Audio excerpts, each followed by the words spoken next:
Assalamualaikum warahmatullahi wabarakatuh. Selamat pagi semuanya. Yang terhormat Bapak Arif Jamil MAK dan teman-teman yang berbahagia.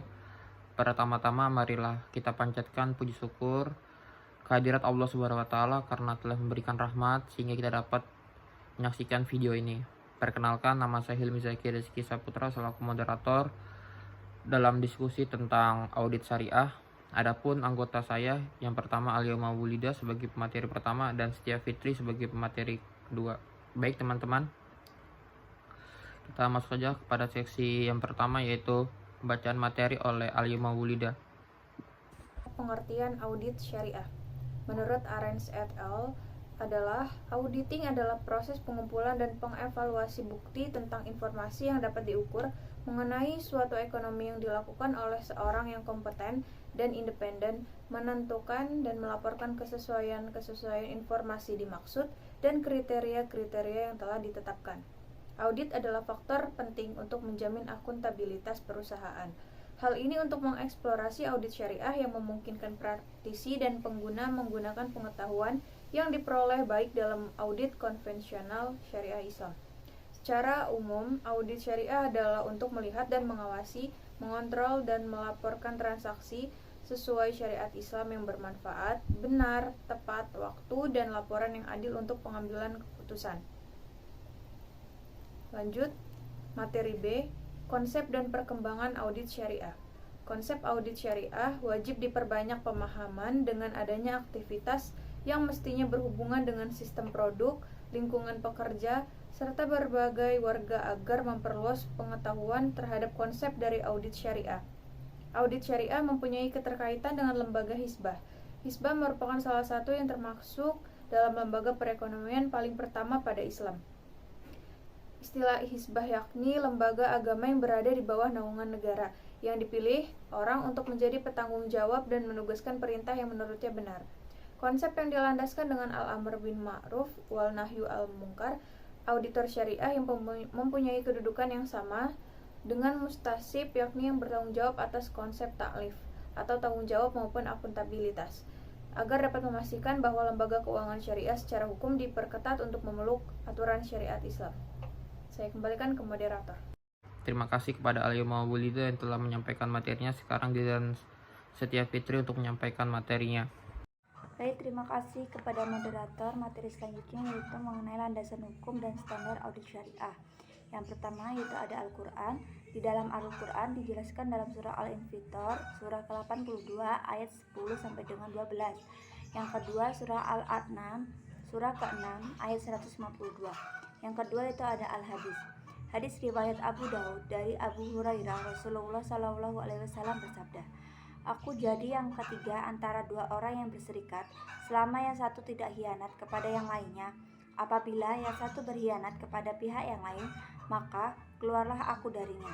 Yang kedua itu hadis Nabi yang diterbitkan oleh Ibn Majah dari Ibadah Ibn Samit, Kitab Al-Ahkam, hadis nomor 1332, diriwayatkan oleh Ahmad dari Ibnu Abbas dan Malik dari Yahya, yang artinya Rasulullah SAW menetapkan tidak boleh membahayakan atau merugikan orang lain, dan tidak boleh pula membahas bahaya kerugian yang ditimbulkan orang lain dengan bahaya perbuatan yang merugikannya. Yang ketiga yaitu ada Undang-Undang AAOFI, Accounting and Auditing Organization for Islamic Financial Institution, di mana sudah membentuk yang pertama yaitu kode etik untuk akuntan serta auditor lembaga keuangan. Yang kedua yaitu tujuan serta standar auditing untuk lembaga keuangan.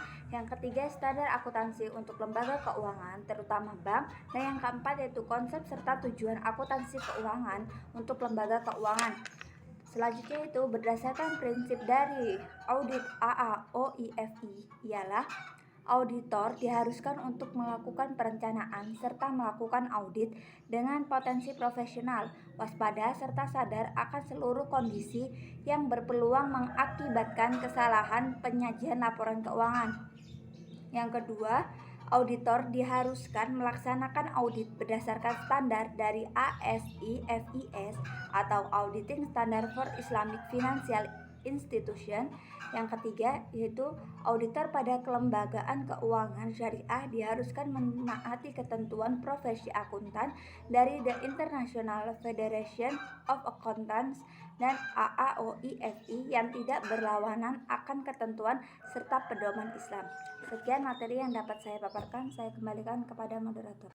Baik, terima kasih kepada Setia Fitri yang telah menyampaikan materinya. Sekarang giliran saya untuk menyampaikan materi. Baik, saya akan melanjutkan materi tentang implementasi audit syariah. Audit syariah adalah sebuah proses pemeriksaan sistematis atas kepatuhan seluruh aktivitas LKS terhadap prinsip syariah yang meliputi laporan keuangan, produk, penggunaan IT, proses operasi, pihak-pihak yang terlibat dalam aktivitas bisnis LKS, dokumentasi dan kontrak, kebijakan dan prosedur, serta aktivitas lainnya yang memerlukan ketaatan terhadap prinsip syariah.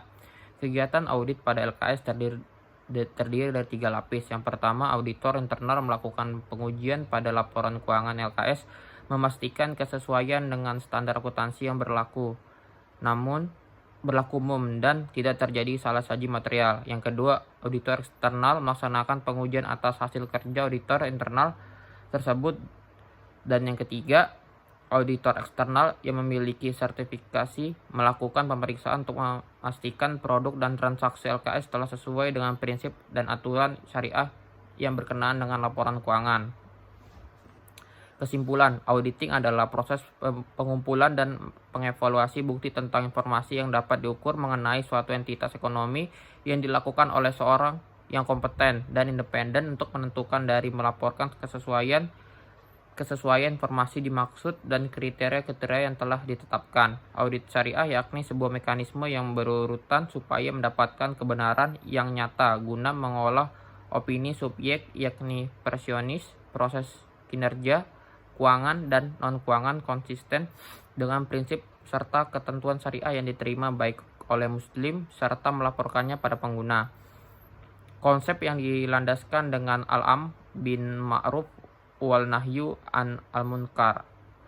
Auditor syariah yang mempunyai kedudukan yang hampir sama dengan mustasib, yakni yang bertanggung jawab atas konsep taklif atau bertanggung jawab maupun akuntabilitas, agar dapat memastikan bahwa lembaga keuangan syariah secara hukum diperketat untuk menentukan aturan syariat Islam.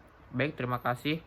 Sekian materi dari kelompok kami. Apabila terdapat kesalahan, kami mohon maaf. Wabillahi taufiq wal hidayah. Wassalamualaikum warahmatullahi wabarakatuh.